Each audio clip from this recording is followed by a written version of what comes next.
আগামীকাল আপনি মারা যাবেন। এটা জানতে পারলে আপনি কি করবেন? একটা ভাইবা বোর্ডের প্রশ্ন ছিল এরকম। প্রার্থী জবাব দিল, বেছে বেছে আমার শত্রুদের সাথে সাক্ষাৎ করব। উত্তর শুনে ভাইবা বোর্ডের সদস্যরা তো অবাক। একজন জানতে চাইলেন, কেন? আপনি এমনটা কেন করবেন? জবাবে প্রার্থী বলল, যারা আমার আপনজন তাদের উপর আর মায়া বাড়ানোর মানে হয় না। তাতে তাদের আর আমার দুজনেরই কষ্ট বাড়বে। এর বদলে আমার প্রতি যাদের রাগ, তাদের সাথে একটু ভালো ব্যবহার করলে শেষ সময়ে তারা হয়তো আমার জন্য দোয়া আর আশীর্বাদ করবে। ব্যাপারটা আসলে খুব গুরুত্বপূর্ণ। আপনার সব কাজ যেন নিজের জন্য না হয়। কিছু কাজ শত্রুর কথা ভেবেও করুন। তাতে আখেরে আপনারই লাভ। যে লোকটা আপনার বানান ভুল ধরে, সে আপনার লেখার প্রশংসাকারীর চেয়ে কম গুরুত্বপূর্ণ নয়। তার ভয়ে সঠিক বানান লিখুন। আপনার লেখার মান বেড়ে যাবে।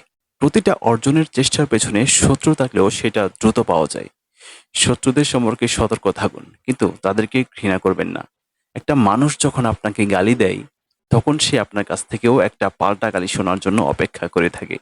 আপনি গালি দিয়ে দিলেন তো শেষ। ব্যাপারটা চূড়ান্ত নোংরামি হয়ে গেল। আর তার উদ্দেশ্য সফল হলো। আর যদি গালির জবাবে হাসি মুখে তাকে শুভকামনা জানান, সে আপনাকে নতুন করে আবিষ্কার করবে। কাউকে তর্কে হারানো মানেই জয়ী হওয়া নয়।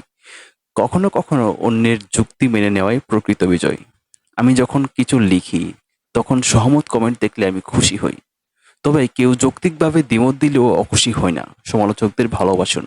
দিন শেষে তারা আপনাকে নিয়ে ভাবতে বসে যাবে। এটা পরীক্ষিত সত্য। মনে রাখবেন, প্রত্যেক শত্রুই আপনার জন্য এক একটা সতর্কবার্তা। আর সতর্কতা সফলতার জন্য প্রচন্ড দরকারি। কেউ অমুকের ভাতিজা বলে পাওয়ার দেখালে আপনি নিজেকে তমুকের ভাগ্নে হিসেবে পরিচয় না দিয়ে লোকটাকে সালাম দিয়ে চলে আসুন। এতে আপনি ছোট হবেন না, বরং বড় হবেন। ভালো থাকুক চারপাশের মানুষগুলো। ভালোবাসার, ঘৃণার, কাছের, দূরের সবাই। ধন্যবাদ।